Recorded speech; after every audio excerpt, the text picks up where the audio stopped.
முகத்தையே நோக்கி இருக்கிறோம். எங்க வாழ்க்கையில உம்மைத்தான் நம்பி இருக்கிறேசப்பா. எங்க வாழ்க்கையில உம்மைத்தான் நம்பி இருக்கோமேசப்பா. உம்மைத்தான் நம்பி இருக்கிறோம். உம்மையன்றி யாரும் இல்லையப்பா.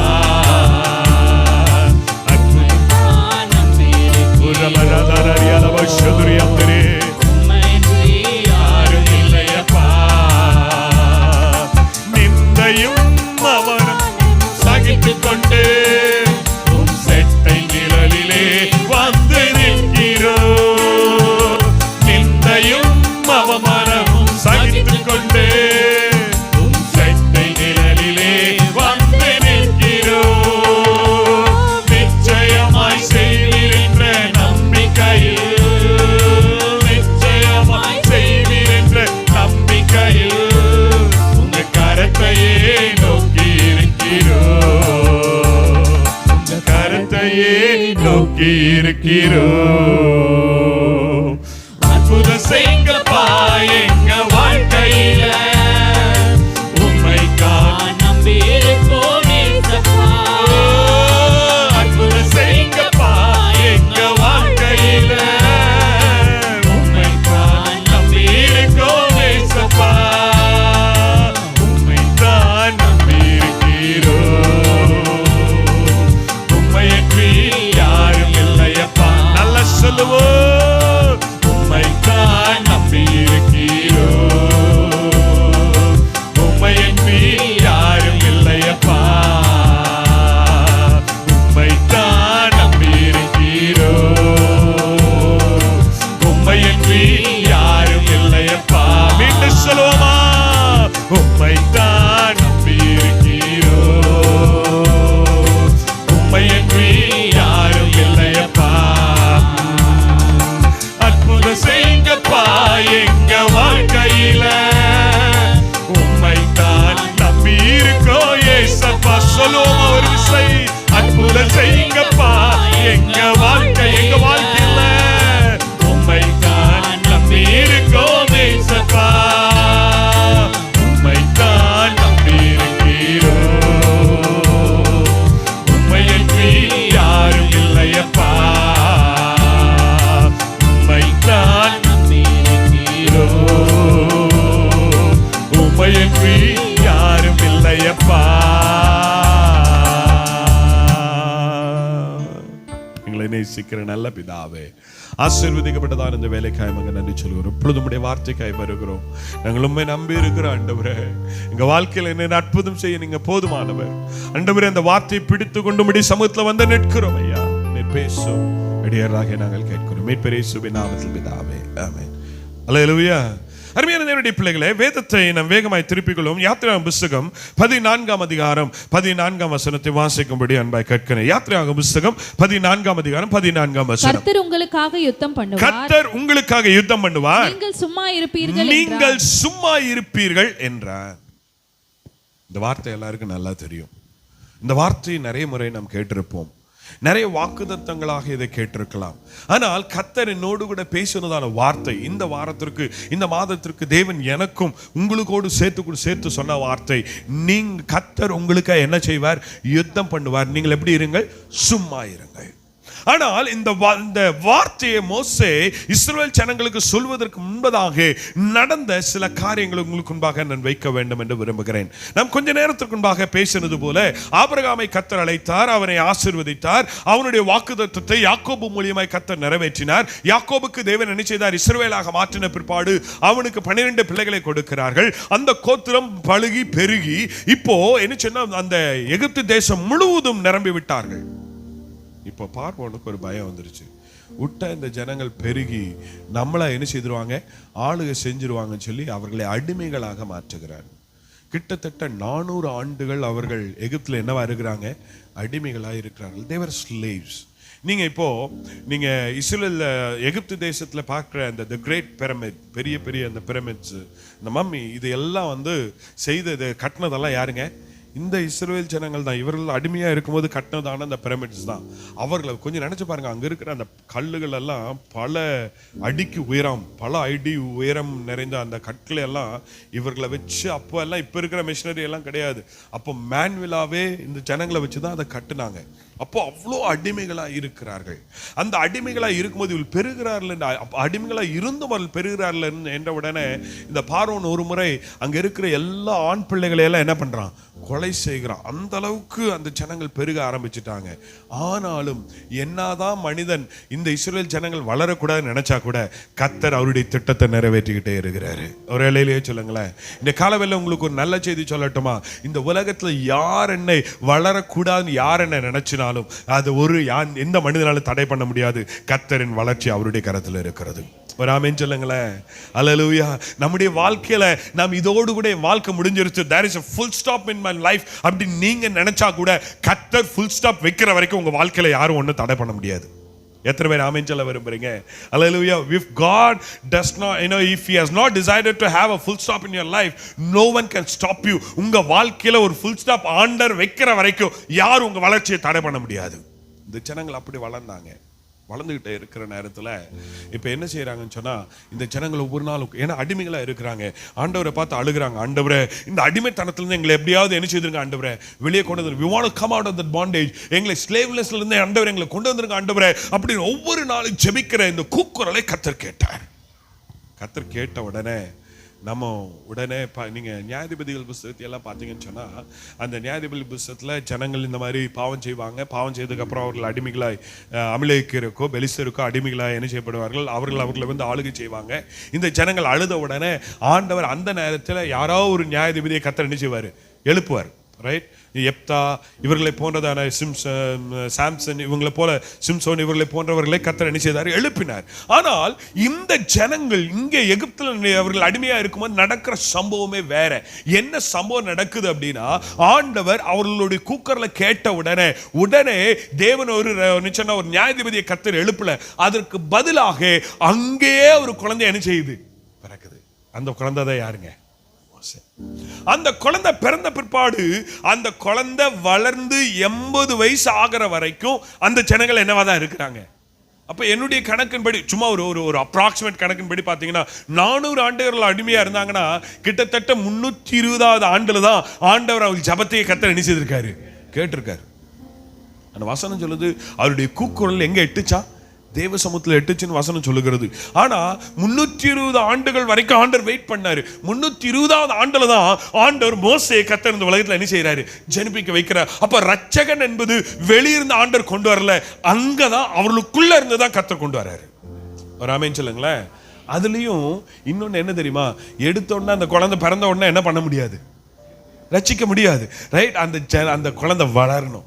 அதை வளர்றதுக்கு ஆண்டவர் கொண்டு போய் எங்க விடுறாரு? பார்வோனுடைய இடத்துல விடுறாரு. பார்வோன் அரண்மனையில் எத்தனை ஆண்டுகள் இருக்குது?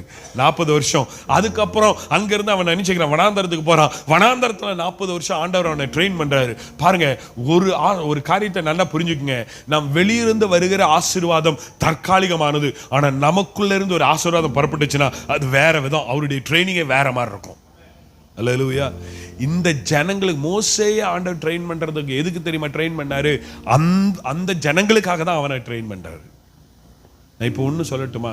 கர்த்தர் உங்களிடத்துல ஒரு வாக்குத்தத்தம் கொடுத்துருக்கிறாரு. அந்த வாக்குத்தத்தம் வெளியிருந்து வராது, உங்ககிட்ட இருந்து தான் அந்த வாக்குத்தத்தமே பிறக்க போகுது. எத்தனை பேர் ஆமென் சொல்ல விரும்புறீங்க? the word is going to come from you. உங்ககிட்ட இருந்து தான் அந்த ஆசீர்வாதத்தை பிறக்கிற. ஒருவேளை உங்களுக்கு தெரியாது. பாருங்க, இன்னைக்கு இப்போ நிறைய பேர் சொன்னது போல, இந்த பிள்ளை உருப்படாதுன்னு யாரெல்லாம் சொன்னாங்களோ அந்த பிள்ளையை தான் கர்த்தர் உருப்பட பண்ணுவார். ஆமென் சொல்லுங்களேன். ஏன்னா அந்த வாக்குத்தத்தம் வெளியே இல்லை, அந்த வாக்குத்தத்தம் எங்க இருக்குது? எனக்குள்ளதான் இருக்குது. தேவன் எனக்குள்ள இருந்து தான் அந்த வாக்குத்தத்தத்தை கர்த்தர் பெருக பண்ணுகிறார். பாருங்க, வேதத்தில் நல்ல இடத்துல பார்த்தீங்கன்னா, நீங்க நிறைய இடத்துல நீங்க பார்த்தீங்கன்னு சொன்னா, தேவன் என்ன செய்கிறார்? இந்த விதவின் வீட்டுக்கு போறாரு. விதவின் வீட்டில் பார்த்தா கொஞ்சம் மாவும் கொஞ்சம் எண்ணெயும் தான் இருக்குது. இந்த எலியா தீர்க்கதரிசி கேட்கிறார், உங்கள்கிட்ட என்ன இருக்குது? கொஞ்சம் மாவும் கொஞ்சம் எண்ணெய் இருக்கு. அதை வச்சுதான் ஆண்டவர் ஆசீர்வதிக்கிறார். இன்னொரு வீட்டில் கேட்கிறார், உங்கள்கிட்ட என்ன இருக்குது? என்கிட்ட வீட்டில் கொஞ்சம் எண்ணெய் தான் இருக்குது. போய் இருக்கிற பாத்திரத்தையெல்லாம் வாங்கிட்டு வந்து அந்த எண்ணெய் என்ன செய்ய அதுக்குள்ள ஊத்து. அப்போ அந்த ஆசீர்வாதம் யார்கிட்ட தான் இருக்குது? சொல்லுங்களேன், யாருக்கிட்ட தான் இருக்குது? The blessing is within me. ஏன்னா நம்ம நிறைய நேரத்தில் என்ன பண்றோம்னா, என்னுடைய ஆசீர்வாதம் எனக்குள்ள இருக்க நான் இங்க வச்சுட்டு நான் என்ன செய்யறேன், ஊரெல்லாம் தேடுறேன். நம்ம பழமொழி சொல்றது போல கையில வெண்ணெய் வச்சுக்கிட்டு நெய் கலஞ்ச கதையா? நம்ம நிறைய நேரத்தில் நம்ம கையில தான் என்ன இருக்குது, பிளெஸிங்ஸ் இருக்குது. ஆனால் பிளெஸிங்ஸை நம்ம கையில் வச்சுக்கிட்டு நமக்கு இருக்குதுன்னு தெரியாமையே நம்ம வெளியே போய் என்ன பண்ணிட்டு இருக்கோம், தேடிட்டு இருக்கோம், ஆண்டவர்கிட்ட கேட்டுக்கிட்டே இருக்கிறோம். எத்தனை பேர் இந்த காலவேளை கேட்குறீங்கன்னு எனக்கு தெரியல. ஆனால் கர்த்தருடைய ஆவியானவர் சொல்லுகிறார், உனக்குள்ள தான் இந்த ஆசீர்வாதம் இருக்குது. அந்த ஆசீர்வாதத்தை கொண்டு தான் உன்னை கர்த்தர் ஆசீர்வதிக்க போறாரு. எத்தனை பேரும் கூட அந்த விசுவாசத்தோடு கூட நல்ல கரங்களை உயர்த்தி ஒரு இலையிலேயே சொல்லுங்களேன். Hallelujah. The blessing is not going to come from outside. இன்னொருத்தர் வந்து ஜெபிக்கிறதுனால ஆசீர்வாதம் வராது பிரதர். இது வேற சொன்னா ரட்சிக்கப்படாதவங்களுக்கு இந்த வார்த்தையை சொல்லலாம். ஆனா ரட்சிக்கப்பட்டவங்களுக்கு நான் இந்த காலவேளை சொல்லிக்கொள்ள விரும்புகிறேன், ஆசீர்வாதம் இன்னொருத்தர் வெளியே இருந்து வந்து உங்க வீட்டில் ஆசீர்வாதம் தரமாட்டாரு, உங்களுக்குள்ள இருந்து தான் ஆசீர்வாதம் பெறப்படணும். சரி, இந்த மோசையை கர்த்தர் என்ன செய்தார், உருவாக்கினார். 40 ஆண்டு என்ன செய்தார், இவர் வந்து பார்வோனோடு கூட பேசி அந்த ஜனங்களை வெளியே கூட்டிட்டு வந்துட்டார். கூட்டிட்டு வந்த பிற்பாடு இப்ப என்ன ஆயிடுச்சுன்னா, இந்த பார்வோன் பின்னாடியே துரத்திட்டு வர துரத்திட்டு வரதை பார்த்தோன்னே உங்களுக்கு புரிஞ்சிருச்சு, நிச்சயமா இந்த பார்வோன் மறுபடியும் எங்களை கொன்னோ அல்லது மறுபடியும் எங்களை அடைச்சிட்டு எங்க கொண்டு போயிடுவான், எகிப்துக்கே எங்களை கொண்டு போயிடுவான் அப்படின்னு தெரிஞ்சுட்டு தப்பிச்சு போலான்னு பார்த்தா முன்னாடி என்ன இருக்குது, செங்கடல் இருக்குது. இங்க இருக்கிற ஒரு சிலருடைய வாழ்க்கை இப்படி இருக்கலாம். என்ன பண்ணணும்னு தெரியாம இருக்கிறீங்களோ, கர்த்தர் சொல்றாரு, உனக்கு எந்த வாசல் அடைபட்டிருக்கோ அந்த வாசலை நான் திறக்க நான் போதுமானவர் என்று சொல்றாரு. அல்லேலூயா. இந்த ஜனங்களுக்கு முன்பாக செங்கடல் இருக்கிறது. இந்த செங்கடல் இதோடு கூட க்ளோஸ். இப்போ அந்த 11ஆம் வசனத்தை நீங்க வாசிங்கன்னா நல்லா தெரியும். வாசிங்க பார்க்கலாம். 11ஆம் வசனம் 10ஆம் வசனத்துல வாசிங்களேன். அந்த யாத்திரை புத்தகம் 14ஆம் அதிகாரம் 10ஆம் வசனத்துல பார்வோன் சமீபித்து வருகிற போது இஸ்ரவேல் புத்திரர் தங்கள் கண்களை ஏறெடுத்து பார்த்து எகிப்தியர் தங்களுக்கு பின்னே வருகிறதை கண்டு மிகவும் பயந்தார்கள். அப்பொழுது இஸ்ரவேல் புத்திரர் கர்த்தரை நோக்கி கூப்பிட்டார்கள். அன்றியும் அவர்கள் மோசேயை நோக்கி, எகிப்திலே பிரேத குழிகள் இல்லை என்றார். நல்ல கவனிங்க. முதல்ல பார்வோன் வரத பார்த்த உடனே யாரை பார்த்து கூப்பிடுறாங்க, கர்த்தரை நோக்கி கூப்பிடுறாங்க. First thing what they did is good. முதல்ல அவங்க செஞ்சது கரெக்ட். என்னது கரெக்ட்? கர்த்தரை கூப்பிட்டது கரெக்ட். நம்மளும் அதே நேரத்தில் நம்மளும் அதை தான் செய்கிறோம். நமக்கு ஒரு பிரச்சனை, ஒரு பாடு வந்து ஒரு ப்ராப்ளம் எனக்கு முன்பாக நிற்கிறதுன்னு தெரிஞ்ச உடனே முதல்ல யாரை கூப்பிடுறோம், ஆண்டவரை கூப்பிடுறோம். ஆனா ரெண்டாவது அவங்க பண்ணது சரியா தப்பா? அடுத்த வார்த்தை 11ஆம் வசனத்துல எப்படி என்ன சொல்றாங்க, என்ன வாசிக்கிறோம்? எகிப்திலே பிரேத குழிகள் இல்ல அந்த முதல் வார்த்தை வாசிங்கமா. அன்றியும் அவர்கள் மோசேயை நோக்கி எகிப்திலே பிரேத குழிகள் இல்லை என்றார். வனாந்திரத்திலே சாகும்படிக்கு எங்களை கொண்டு வந்தீர். நீர் எங்களை எகிப்திலிருந்து புறப்பட பண்ணினதினால் எங்களுக்கு இப்படி செய்தது என்ன? முதல்ல பண்ணதெல்லாம் கரெக்ட். பார்வோன் வரதை பார்த்த உடனே அந்த 10ஆம் வசனத்தில் கடைசியில் எப்படி வாசிக்கிறோம்? 10ஆம் வசனம் கடைசியில அப்பொழுது இஸ்ரவேல் புத்திரர் கர்த்தரை நோக்கி கூப்பிட்டார்கள். What they did is correct. அவர்கள் தேவனை பார்த்து கூப்பிட்டார்கள். ஆனா ரெண்டாவது பண்ணது தப்பு. என்ன தப்பு பண்ணாங்க? மோசேயை பார்த்து. இன்னைக்கு நிறைய பேர் ஜெபிக்கிறாங்க, ஆனா புலம்புறாங்க.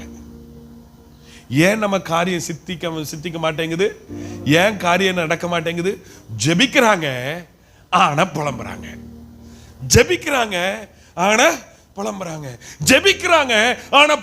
எப்ப பார்த்தாலும் ஆண்டவரே என்னுடைய காரியம் எப்படி இருக்கு அப்படி இருக்குன்னு எல்லாம் சொல்லனா கூட யாராவது வந்தா, பிரதர் எப்படி பிரதர் இருக்கிறீங்க, ஏன் சிஸ்டர் கேட்குறீங்க, ஏன் பாஸ்டர் கேட்குறீங்க அப்படின்னு ஆரம்பிச்சாங்கன்னு வச்சுக்கோங்களேன், 1.5 மணி நேரத்துக்கு உங்களை என்ன செய்ய மாட்டாங்க, விட மாட்டாங்க. நான் சொல்றேன், என்னைக்கு நம்முடைய புலம்பலை நிற்கிறோமோ, என்னைக்கு புலம்பலை நிறுத்துறோமோ, அன்னைக்கு தேவன் என் ஜெபத்தை கர்த்தர் கேட்பார். இந்த ஜனங்கள் என்ன பண்ணார்? முதல்ல ஆண்டவரை நோக்கி ஜெபித்தார்கள். கரெக்ட். இட்ஸ் வாட் அதுதான் ஐ அம் சப்போஸ் டு டு தட். நான் அதை தான் செய்யணும். எனக்கு ஒரு பிரச்சனை வந்த உடனே முதல்ல ஆண்டவர்கிட்ட ஜெபிக்கணும். இதுதான் நான் செய்ய வேண்டியது. ஆனா அடுத்தது நான் பண்ணதை என்ன செய்யக்கூடாது, பண்ணக்கூடாது. இவங்க என்ன பண்றாங்க? யாரை பார்த்து புலம்புறாங்க? ஆண்டவர்கிட்ட புலம்பிருந்தா கூட பரவாயில்ல. மோசையே ஆண்டவர் என்ன பண்ணாரு? அந்த ஜனங்களை கூட்டிட்டு வர்றதுக்கு ஆண்டவர் என்னவா யூஸ் பண்ணாரு? ஒரு கருவியை பயன்படுத்தினாரு. He was a weapon, that's it. ஆனா அவர்கிட்டே போய் புலம்புறாங்க. என்ன புலம்புறாங்க? எப்பா எங்களுக்கு நிறைய பேர் கேட்டுறதுக்கு இப்படிதான் நிறைய பேர் கேட்டிருப்பாங்க. நிறைய பேர் சொல்லுவாங்க, வீட்டில் சண்டை வந்தா கூட நிறைய வைஃப்ஸ் எல்லாம் சொல்றது காரியம், எங்க வீட்டில் நான் எப்படி இருந்தேன்னு தெரியுமா, எங்க அப்பா என்னை எப்படி வச்சிருந்தார் தெரியுமா? எங்க அப்பா ஒரு வார்த்தை கூட என்னை சொல்லவே மாட்டாரு. எங்க அண்ணன் என்ன செய்ய மாட்டார், சொல்லவே மாட்டாரு. என்ன செய்ய மாட்டாரு, எங்க அத்தா என்ன ஒண்ணுமே சொல்ல மாட்டாரு. ஆனா நீ வந்தா இவ்வளோ வார்த்தை சொல்ற. எப்ப பார்த்தாலும் பழைய கதை. இவங்களும் அதே தான் சொல்றாங்க. அங்க போய் பார்த்தா தான் தெரியும். வெரி குட்கா. உண்மையாவே நம்ம இல்லை, நானும் சொல்றேன்னா, நான் ஆண்களையும் சேர்த்து சொல்றேன், பெண்களையும் சொல்றேன். நம்ம என்ன சொன்னா, அங்க போய் பார்த்தா தான் நமக்கு தெரியும் நம்ம கதை எப்படின்னு. அல்லேலூயா. சொல்றதெல்லாம் உண்மையா பொய்யா அப்படின்னு நமக்கு தெரியும். ஆனா என்ன பண்றது, விதி நம்ம இதெல்லாம் கேட்டு ஆகணுமே. விதின்னு சொல்ல முடியாது. ரைட்? நம்ம எல்லாம் என்ன நிறைய நேரத்தில் சொல்றது, இவங்களும் அதே தான் பண்றாங்க. என்ன பண்றாங்க, எங்களுக்கு என்ன இல்லையா? அவர் அன்றைய மோசையை நோக்கி எகிப்துல எங்களுக்கு அடுத்த கேள்வி. இன்னைக்கு நிறைய கிறிஸ்தவர்களுக்கு இருக்கிற ஒரு முக்கியமான கேள்வியை, நான் செத்ததுக்கு அப்புறம் என்ன ஆகும்? நிறைய பேருக்கு கவலையே கல்லறை கிறிஸ்தவர்களா இருக்காங்க. கல்லறை கிடைக்குமா? கிடைக்கும். நான் செத்ததுக்கு அப்புறம் கல்லறை இருந்தா என்ன, இல்லாட்டி என்ன? நான் கல்லறையிலே கொண்டு போட்டாலும் எனக்கு ஒரு நம்பிக்கை, இயேசு கிறிஸ்து நான் வரும் நாட்கள்ல என் கல்லறை ரெண்டா பிளக்க போகுது. அல்லேலூயா. அந்த கல்லறையே எனக்கு என்ன இல்லை, எனக்கு சொந்தம் இல்லை. இப்போ நீங்கள் கீழ்பாக் கார்டன் போய் பார்த்தீங்கன்னா தெரியும். ஐயோ உண்மைதான், பாஸ்டர் சொல்றது கரெக்ட் தான். ஏன் அப்படின்னா, ஒருத்தனை புதைச்சி 3 மாதம் கூட ஆயிருக்காது, அதை தூங்கி போட்டு இன்னொருத்தனை போட்டுருவோம், அதுக்குள்ளேயே போட்டுறான். ஆனால் நான் ஒரு ரட்சிக்கப்படாதுக்கு முன்னாடி நான் ஒரு காரியத்தை மாத்திரம் நான் அறிஞ்சுக்கிட்டேன். என்னென்னா, நான் துன்மார்க்கமாக இருக்கிற நாட்டில் நான் வழியில் அப்படி போயிட்டு இருக்க நேரத்தில் ஒரு பிச்சைக்காரன் சேர்த்து போயிட்டான். உடனே அங்கே கார்பரேஷன் ஆஃபீஸ்க்கு சொல்லிட்டாங்க. அங்கே இருக்க கடைக்காரங்களாம் சேர்த்து கார்பரேஷன் ஆஃபீஸ் சொன்னாங்க. கார்பரேஷன்லேருந்து 2 பேர் வந்தான். வரும்போது சும்மா வரல. அவன் என்ன பண்ணான்னா, ஒரு மாலை வாங்கிட்டு வந்து அதுக்கு ஊதுபத்தியெல்லாம் வாங்கிட்டு வந்து அந்த செத்து போனான். யாருன்னே தெரியல அந்த பிச்சைக்காரன், அவங்களுக்கும் யாருன்னே தெரியாது. ஆனால் அந்த செத்து போன பணத்துக்கு அவன் என்ன கடமை செய்யணுமோ அவன் செஞ்சு அவன் கொண்டு போய் என்ன பண்ணிட்டான், புதைச்சிட்டான். நான் என்ன சொல்ல, ஒரு பிச்சைக்காரன் புதைச்சது செத்து போனதுக்கே அப்படி ஒரு கணம் இருக்குமானா, நமக்கெல்லாம் ஏமாத்துறோம். அல்லேலூயா. செத்து போனதுக்கு அப்புறம் இந்த சரீரம், இந்த சரீரத்தில் என்ன இல்லைங்க, உயிர் இல்லைன்னு, பிரயோஜனம் இல்லை. இந்த சரீரத்தினால என்ன இல்லை, பிரயோஜனம் இல்லை. நம்மளை கேட்கறது எப்படி தெரியுமா கேட்பாங்க, சொல்லுங்க பார்க்கலாம். இதுவரைக்கும் நம்மளை பார்த்தோன்னே பாஸ்டர் டேனியல், பிரதர், சிஸ்டர் எல்லாம் நம்ம பேசுறோம். செத்து போனதுக்கு அப்புறம் பாடி வந்துருச்சா? பாடி எப்போ எடுப்பாங்க? பாடி எரிக்கிறீங்களா, புதைக்கிறீங்களா? அப்போ செத்ததுக்கு அப்புறம் மனுஷனுக்கே தெரியுது இந்த இதுக்கு என்ன இல்லை. இப்போ போடுற மேக்கப்புக்கெல்லாம் அப்போ என்ன இல்லை, வேல்யூ இல்லை. இப்போ பண்ற ட்ரெஸ்ஸிங்கெல்லாம் இந்த சரீரத்துக்கு என்ன இல்லை, அப்போ வேல்யூ இல்லை. அப்போ இவங்களுக்கு என்ன கவலைனா, எங்களுக்கு செத்து போனா எங்களை அடக்கம் பண்றதுக்கு எகிப்துல எங்களுக்கு என்ன இல்லை, பிரேத குழிகள் இல்லையா? நான் ஒன்று சொல்றேன், கர்த்தருடைய பிள்ளைகளுக்கு உண்மைக்குரிய கவலைகள் இருக்கவே கூடாது. ஒரு ஆமென் சொல்லுங்களேன். முன்னாடி காலை வச்சுட்டு பின்னிட்டு என்ன செய்யக்கூடாது, திரும்பி பார்க்கவே கூடாது. இந்த ஜனங்களை அதான் பண்ணாங்க. பிரச்சனை வந்த உடனே நல்ல எல்லாம் ஆண்டவர், நீங்க ஜெபித்த உடனே, ரட்சிக்கப்பட்ட உடனே ஆண்டவர் உங்களுக்கு எல்லாம் கொடுக்கும் போதெல்லாம் யாரும் பின்னாடி பார்க்க மாட்டாங்க. பிரச்சனை வரும்போது தான் நினைச்சு பாருங்க, பேசாம அங்கேயே என்ன செய்திருக்கலாமே, வந்திருக்கலாமே.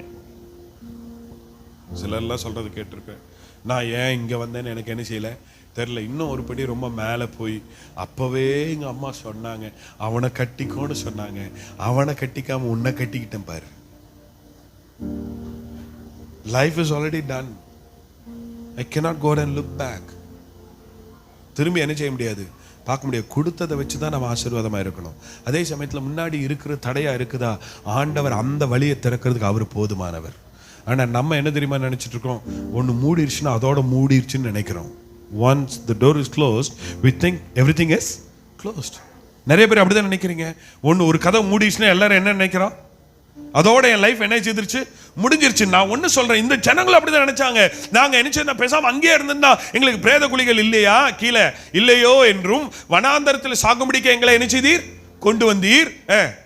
நாங்கள் எகிப்திலே இருக்கும்போது நாங்கள் எகிப்தியருக்கு வேலை செய்ய, 12ஆம் வசனம், நாங்கள் எகிப்திலே இருக்கும்போது நாங்கள் எகிப்தியருக்கு வேலை செய்ய எங்களை சும்மா விட்டுவிடும் என்று சொன்னோம் அல்லவா. அப்பவே சொன்னாங்க, நாங்க அப்பவே பேசாம விட்டுருன்னு சொன்னோம்ல, நாங்க வரமாட்டோம்னு சொன்னோம்ல. நாங்கள் இந்த காரியம் செய்ய மாட்டோம்னு சொன்னேன் இல்லை. ஆண்டவர் உங்களை குறித்து ஒரு திட்டம் வைக்காம, நான் ஒன்று சொல்கிறேன், தெய்வ சித்தம் இல்லாமல் என் தலையில் இருக்கிற ஒரு முடி கூட என்ன செய்யாது, விழாது. அப்படின்னா முடியே விழாதுன்னு போது கர்த்தர் உங்கள் வாழ்க்கையில் ஏதோ ஒன்று செய்கிறாருன்னா தெய்வ திட்டம் இல்லாமல் செய்வாரா? எத்தனை பேரும் கூட ஆமேன்னு சொல்ல விரும்புகிறீங்க? ஆண்டவர் என்னை கொண்டு போய் இன்னொரு இடத்துல தேவன் வைக்கிறார், வேலைக்கு கொண்டு போய் கர்த்தர் வைக்கிறாருன்னா ஒரு நோக்கம் இல்லாமல் கர்த்தர் என்னை கொண்டு போய் வைக்க மாட்டார். கர்த்தர் என்னை இந்த ஆலயத்துக்கு கர்த்தர் கொண்டு வந்து வச்சுக்கணும், தெய்வ திட்டம் இல்லாமல் ஆண்டவர் உங்களை கொண்டு வந்து வைக்கல. ஆண்டவர் உங்க குடும்பம் வந்துச்சோன்னா இந்த தேசத்தில் கர்த்தர் உங்களை வாழ வைக்கிறதுனால ஆண்டவர் திட்டம் இல்லாமல் கர்த்தர் வைக்கல. எத்தனை பேர் ஆமேன்னு சொல்ல விரும்புறீங்க? ஆனால் நம்ம என்ன நினைக்கக்கூடாதுன்னா, எனக்கு முன்னாடி செங்கல் இருக்குன்னா என் லைஃபே க்ளோஸ் ஆயிடுச்சுன்னு நினைக்கவே கூடாது. இவள் சொல்றாங்க, எங்கள் எகிப்தில் இருக்கும்போது நாங்கள் எகிப்தியத்துக்கு வேலை செய்ய எங்களுக்கு சும்மா விடும் என்று சொன்னோம் அல்லவா? நாங்கள் வனாந்திரத்திலே சாகிறதை பார்க்கிலும் எகிப்தியருக்கு வேலை செய்கிறது எங்களுக்கு நலமாயிருக்குமே என்றார்கள். ஆனா முதல்ல இவங்க ஆண்டவர்கிட்ட அழுதது என்னது? ஆண்டவர் எங்களை என்ன ஆக்கும்? விடுதலை ஆக்கும். இப்ப விடுதலை ஆனதுக்கு அப்புறம் நாங்க அங்கேயே இருந்திருப்போம் இல்லை. நான் ஒன்னு சொல்றேன், பழைய காரியங்களை சொல்லி புலம்புகிறத தேவ பிள்ளைகள் நிறுத்தணும். எத்தனை பேரும் கூட ஆமேன்னு சொல்ல விரும்புறீங்க? இல்லை என்ன அதே சொல்லி சொல்லி சொல்லி சொல்லி புலம்பு, நடந்ததையே சொல்லி புலம்புறத விடணும். ஏன்னு சொன்னா கர்த்தர் உனக்கும்பாக தேவன் ஒரு வாசலை கர்த்தர் வைத்திருக்கிறார். இவங்க சொல்றாங்க, நாங்க அங்கே இருந்திருக்கலாமே, நாங்க எகிப்தில் இருக்கும்போது எங்க எகிப்தியருக்கு வேலை செய்து நாங்க என்ன செய்திருப்போம், அங்கே விடுவிடும் சொல்லவும் அல்லவா? நாங்கள் வனாந்தரத்தில் சாகிறதை பார்க்கலாம், எகிப்திற்கு வேலை செய்கிறது எங்களுக்கு எப்படி இருந்திருக்கும்? கீழே ரொம்ப அடுத்த வார்த்தை தான் ரொம்ப முக்கியம், வாசிங்க. அப்பொழுது மோசே ஜனங்களை நோக்கி, பயப்படாதிருங்கள், நீங்கள் நின்று கொண்டு இன்றைக்கு கர்த்தர் உங்களுக்கு செய்யும் ரட்சிப்பை பாருங்கள். அப்போ மோசே சொல்றாரு, நீங்க பேசாம எப்படி என்ன செய்யாதீங்க, புலம்புனாலும் ஆண்டவர் அவளுக்கு யுத்தம் பண்றாரு. ஏன் தெரியுமா? ஏன் ஆண்டவர் எகிப்தியருக்கு இஸ்ரேலுக்கு ஆண்டவர் அற்புதம் செய்தார் சொல்லுங்க பார்க்கலாம். ஏன் செய்தார் சொல்லுங்க பார்க்கலாம். புலம்புனோன்னா நம்மளா இருந்தா என்ன பண்ணியிருப்போம்? நம்மளா இருந்தா என்ன பண்ணியிருப்போம் சொல்லுங்க பார்க்கலாம். இந்த மாதிரி யாராவது நம்மளை பார்த்து சொல்லியிருந்தா நம்ம என்ன பண்ணுவோம்? ரொம்ப தேங்க்ஸ் பிரதர், மறுபடியும் பழைய வாழ்க்கைக்கு என்ன செய்துருங்க, போயிருங்க, ஆளை விடுறா சாமி அப்படின்னு அப்படித்தானே சொல்லியிருப்போம். ஆனா இங்க என்ன சொல்றாரு, நீங்க எப்படி இருங்க, சும்மா இருங்க. அப்பொழுது மோசே ஜனங்களை நோக்கி, பயப்படாதவர்கள் நின்று கொண்டு கர்த்தர் உங்களுக்கு செய்யும் ரட்சிப்பை உங்களுக்கு என்ன செய்யும், ரட்சிப்பை பாருங்கள். இன்று நீங்கள் காண்கிற எகிப்தியரை இனி என்ன செய்வதில்லை. ஆண்டவர் ஏன் தெரியுமா அந்த அற்புதத்தை செய்தாரு? அவர் சொன்ன வார்த்தையில் அவர் உண்மையுள்ளவர். நாம சிலவெல்ல ஆண்டவருடைய அழைப்புக்கு தகுதி உள்ள இல்லாதவர்கள போயிடலாம், ஆனா அவர் சொன்ன வார்த்தையை அவர் நிறைவேற்றுவார். எத்தனை பேர் ஆமென் சொல்ல விரும்புறீங்க? அற்புதம் செய்யுங்கப்பா எங்க வாழ்க்கையில, உம்மைத்தான் நம்பி இருக்கோம் ஏசப்பா. அற்புதம் செய்யுங்கப்பா எங்க வாழ்க்கையில, உம்மைத்தான் நம்பி இருக்கோம் ஏசப்பா. உம்மைத்தான் நம்பி இருக்கீர், உம்மையன்றி யாரும் இல்லை. இந்த பாடலை பாடும்போதே உண்மையா இந்த வார்த்தை வரணும். எந்த நேரத்தில் பின்னிட்டு என்ன செய்யக்கூடாது, பார்க்கக்கூடாது. வசனம் சொல்லுது, கலப்பின் மேல் கை வைத்து விட்டு பின்னிட்டு பார்க்கிறவன் தேவனுடைய ராஜ்யத்துக்கு என்ன அல்ல, தகுதியானவன் அல்ல. Once I've decided to follow Jesus, I need to follow Jesus. I should not turn back. நான் திரும்பி பார்க்கிறேன்னு சொன்னா நான் தகுதியானவன் அல்லவே அல்ல. But there are problems. Yes, you might come across a lot of things. போன வாரத்தில் ஒரு ஊழியக்கார் பிரசங்கம் பண்ணதை நான் கேட்டுட்டு இருந்தேன். அப்போ அவர் சொன்னார், ஒரு பாருங்க, உங்கள் வாழ்க்கையில் ஊழியத்தில் கஷ்டங்கள், பாடுகள், அவமானங்கள் வருது அப்படின்னா கர்த்தர் உங்களை உண்மையாக அழைச்சிருக்காருன்னு அர்த்தம். உங்களுக்கு அபிஷேகம் இருக்குன்னு அர்த்தம். காரணம் என்ன தெரியுமா? அதை விட்டுட்டு யார் பயந்து திரும்பி போறானோ அவன் தேவனுடைய ஊழியத்துக்கு தகுதியானவன் அல்ல. அதே போலதான் நமக்கும். நாம் என்ன சொன்ன, ஆண்டவர் என்னை அழைச்சிட்டாரு, ஆண்டவரை பின்பற்ற தீர்மானம் பண்ணிட்டேன், ஆண்டவருக்கு ஊழியம் செய்ய தீர்மானம் பண்ணிட்டேன், ஆண்டவரோடு ஓடுறதுக்கு தீர்மானம் பண்ணிட்டேன். then I should not turn back. மறுபடியும் திரும்பி என்ன செய்யக்கூடாது, பார்க்கக்கூடாது. நிறைய பேர் சொல்றாங்க, பிரதர் இல்ல பிரதர், யாரும் என்னை ஊழியத்தில் பயன்படுத்தலை, யாரும் பயன்படுத்த வேண்டிய அவசியம் இல்லை, கர்த்தர் கொடுத்துருக்க தாளந்தை நீ பயன்படு. ஆமென் சொல்லுங்களேன். அல்லேலூயா. யாரும் நமக்காக ஒரு சான்ஸ், நான் அடிக்கடி நான் பிள்ளைகளுக்கு நான் சொல்ற ஒரு வார்த்தை இருக்குது, என்னன்னா, உனக்காக யாரும் சான்ஸ் ஓபன் பண்ணி தரமாட்டாங்க, நீ தான் சான்ஸ் கிரியேட் பண்ணணும். எத்தனை பேரும் கூட ஆமீன் சொல்றீங்க? அல்லேலூயா. நாங்கள்லாம் சிறு வயதில் இருக்கும்போதெல்லாம் யாரும் எங்களை வந்து கூப்பிட்டு, பிரதர் நீங்கள் வந்து எங்கள் சபையில் பிரசங்கம் பண்ணுங்க, நீங்கள் அதை பண்ணுங்கன்னு யாரும் எங்களுக்கு சொல்லலை. ஆனால் எப்பயெல்லாம் சந்தர்ப்பம் கிடைக்குதோ போய் முதல் ஆளாக போய் நிற்போம். நீ கிரியேட் பண்ணி பாரு, நீ ஆண்டவருக்கு ஊழியம் செய்து பாரு, ஆண்டவருக்கு ஏதாவது ஒன்று செய்து பாரு, கர்த்தர் உனக்காய் வாசலை கர்த்தர் திறந்துகிட்டே இருப்பாரு. மோசே சொல்லுகிறான், நீ சும்மா இருங்கள். அந்த 14ஆம் வசனத்தில் சொல்லும்போது சொல்றாரு, நீங்கள் எப்படி இருங்கள்? சும்மா இருங்கள். இன்றைக்கு ஆண்டவர் செய்கிற அற்புதத்தை பாருங்கள். கர்த்தர் உங்களுக்கு என்ன பண்ண பாரு, யுத்தம் பண்ணுவார். நிறைய நேரத்தில் நாம் புலம்புகிறத விட்டா ஆண்டவர் நமக்கு அற்புதம் செய்வார். ஏன் நமக்கு அற்புதம் செய்யலை? அல்லேலூயா சொல்லுங்களேன், சொல்லுங்களேன். ஹலோ, இருக்கீங்களா இல்லையா? ஏன் ஆண்டவர் அற்புதம் செய்யலை சொல்லுங்க. எப்ப பார்த்தாலும் என்ன பண்றோம்? புலம்பிக்கிட்டே இருக்கிறோம். அது இல்லை, இது இல்லை, அப்படி இல்லை, இப்படி இல்லை, என் வாழ்க்கை ஏன் தான் இப்படி இருக்குதோ. மற்றவங்க இன்னொரு பக்கம் ரொம்ப நல்லவங்க, நீங்கள்லாம் ரொம்ப நல்லவங்க, உங்களை சொல்லலை. மற்ற நிறைய பேர் என்ன பண்ணுவாங்க, மற்றவங்களோடு கூட அவங்கள கம்பேர் பண்ணி பார்த்து அவங்க எப்படி இருக்கிறாங்க, நான் எப்படி இருக்கேன் பாரு. முதல்ல இன்னொருத்தரோடு கூட கம்பேர் பண்ணுறது நம்ம என்ன செய்வோம்? நம்ம இன்னொருத்தரோடு கூட கம்பேர் பண்ண மாட்டோம். நான் இன்னொன்று சொல்கிறேன், நான் அவங்க வாழ்கிற வாழ்க்கையை நீங்கள் வாழ முடியாது, நீங்கள் வாழ்கிற வாழ்க்கையை அவங்க வாழ முடியாது.